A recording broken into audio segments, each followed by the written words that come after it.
আমার কাছে গতকালও যারা শিক্ষক শিক্ষিকা বঞ্চিত, যাদের চাকরি চলে গেছে, তাদের চাকরি চলে যাওয়ার পর এক অদ্ভুত নিরাশা, হতাশা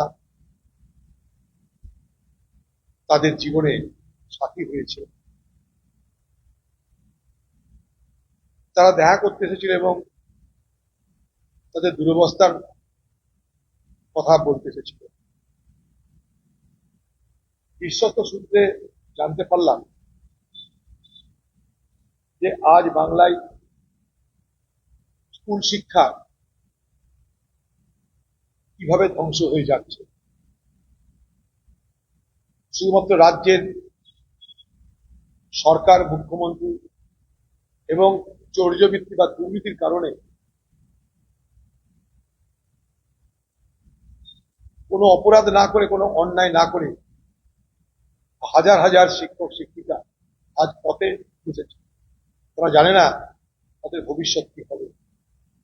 তাদের বাবাদের, মায়েদের, যাদের বয়স্ক হয়ে গেছে, তাদেরকে সকালবেলায় বাড়ি থেকে ইচ্ছা করে বেরিয়ে বলতে হয় যে আমি চাকরি করতে যাচ্ছি, নাহলে বাবা মা নার্ভাস হয়ে যায়।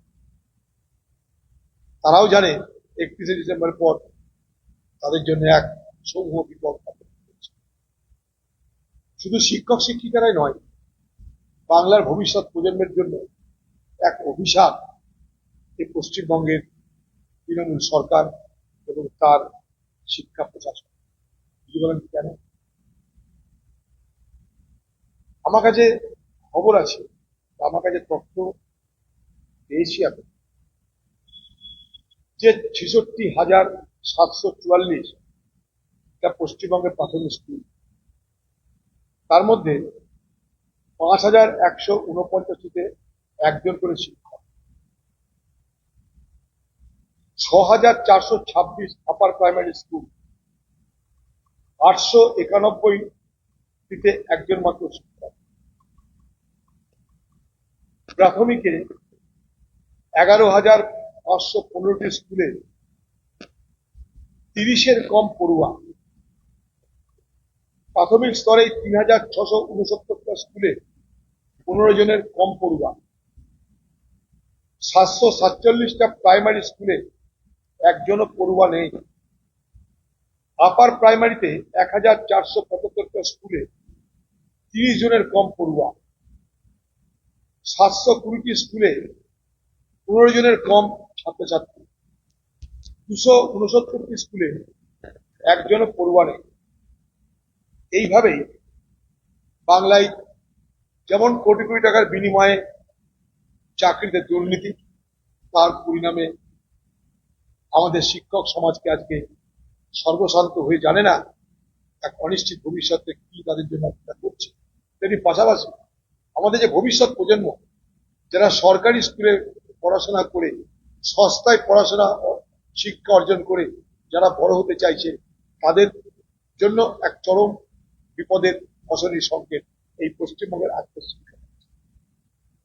এর মধ্যে সব থেকে বেশি লাভবান হচ্ছে কে জানেন? লাভবান হচ্ছে তৃণমূল নেতাদের দ্বারা পরিচালিত স্কুল। এই বাংলায় গ্রামে গঞ্জে সর্বত্র ব্যাঙের ছাতার মতন স্কুল বা শিক্ষা প্রতিষ্ঠান গড়ে তুলছে তৃণমূলের নেতা নেত্রীরা। কারণ তারা জানে যে আগামী দিনে সরকারি স্কুল বলে কিছু থাকবে না, যা হবে বেসরকারি স্কুলই হবে। সেইখানটায় তারা ওত পেতে এই সুযোগ নিয়ে, যখন স্কুলে স্কুলে ছাত্র নেই, ছাত্রী নেই, শিক্ষক নেই, শিক্ষিকা নেই, এই সুযোগ নিয়ে তারা কিন্তু ব্যাঙের ছাতার মতন গ্রামে গঞ্জে স্কুল নির্মাণ করছে এবং অধিক টাকার বিনিময়ে সেখানে ছাত্রছাত্রীদের পড়বার ব্যবস্থা করছে। ফলত কি হবে? যাদের পয়সা খরচ করে পড়ানোর ক্ষমতা আছে তারা হয়তো পড়াতে পারবে, বাকি ছাত্রছাত্রী যারা গরিব পরিবারের, যাদেরকে সরকারি মাধ্যমে স্কুলের মাধ্যমে যাদের শিক্ষা অর্জন করতে হয়, তারা কিন্তু পড়তে পারবে। এটা একটা ভয়ঙ্কর আগামী দিনের পরিস্থিতি তৈরি হচ্ছে।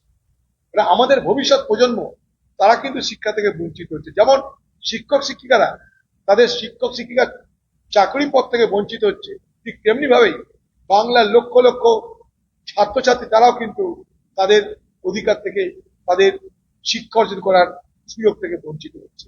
এ ভয়াবহ পরিস্থিতির মধ্যে আজকের বাংলা নিয়ে হচ্ছে